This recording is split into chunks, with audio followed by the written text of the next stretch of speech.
예수님은 부활하신 후 40일 동안 제자들과 함께 계시다가 승천하시면서 성령의 강림을 약속하시고 말씀하셨습니다. 오직 성령이 너에게 임하시면 너희가 권능을 받고 예루살렘과 온 유대와 사마리아와 땅끝까지 이르러 내 증인이 되리라. 오직이라는 표현은 성령님이 아니고서는 이루어질 수 없다는 것입니다.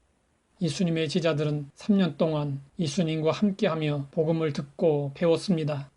당시 상황에서 복음을 전하려면 목숨을 내놓고 박해를 각오해야 합니다. 수많은 장애물들을 극복할 수 있어야 합니다. 예수님의 제자들은 예수님이 붙잡히실 때 인간의 연약함과 한계를 경험한 바 있습니다. 그렇기 때문에 예수님은 성령님을 보내주셔서 그 한계를 넘어설 수 있도록 해주셨습니다. 오늘 우리에게도 성령님의 은혜가 절대적으로 필요합니다. 성령님은 우리를 거듭나게 하십니다. 성령님이 아니고서는 누구든지 예수님을 주시라 할 수 없습니다. 성령님이 아니고서는 증인이 될 수도 없습니다. 복음 전도는 아무나 하는 것이 아닙니다. 오직 성령님이 임한 사람만이 능력 있게 복음을 전할 수 있습니다. 성령님이 아니고서는 기도도 할 수 없습니다. 우리는 마땅히 빌바를 알지 못하여 기도의 줄을 놓을 때가 있습니다. 그럴 때 성령님은 말할 수 없는 탄식으로 우리를 위하여 친히 간구해 주시고 하나님의 뜻대로 간구해 주십니다.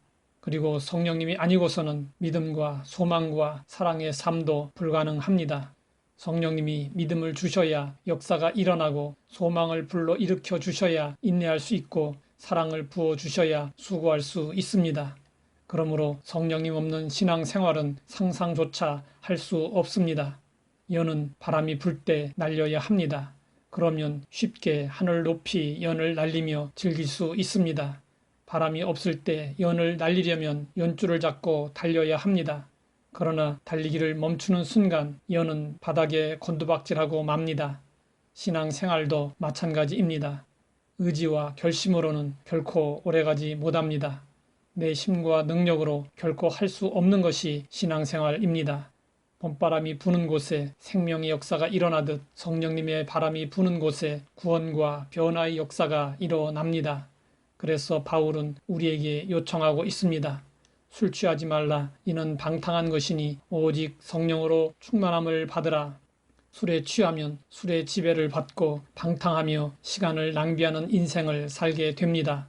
그러나 성령님으로 충만하면 하나님께 범사에 감사하고 찬송하며 주의 뜻을 이해하고 지혜롭게 세월을 아끼며 살게 됩니다. 성령 충만은 우리가 만들어낼 수 있는 것이 아닙니다. 우리는 마음의 문을 활짝 열고 성령님을 우리 안에 모셔드려야 합니다. 우리의 마음이 성령의 전이 되어야 합니다. 그리고 날마다 우리 안에 계시는 성령님과 교제하며 성령님의 지시를 받고 그 인도를 따라서 살아야 합니다. 여러모로 힘들고 어려운 환경에서 우리는 살아보려고 애를 쓰고 있습니다. 내 힘만 의지하면 넘어지고 쓰러지고 좌절할 수밖에 없습니다. 하지만 성령님과 동행하며 온전히 의지하면 성령님은 우리에게 살아갈 힘을 주십니다. 우리는 질그릇과 같이 보잘것없는 존재입니다. 그런데 우리가 존귀하게 되었습니다. 그 이유는 성령님으로 말미암아 거듭나서 잃어버린 하나님의 형상을 회복하고 하나님이신 성령님을 모시고 살기 때문입니다. 우리가 지속적으로 성령님과 함께하면 예수님의 성품인 성령의 열매를 맺게 됩니다.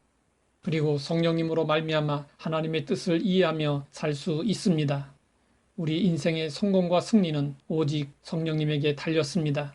날마다 순간마다 성령님을 인정하고 동행하며 의지해야 합니다. 하나님 아버지, 성령님이 아니고서는 아무것도 할 수 없음을 알게 하시니 감사합니다. 날마다 성령으로 충만하게 하시고 열매를 맺으며 주님의 뜻대로 살게 하옵소서. 예수님의 이름으로 기도드립니다.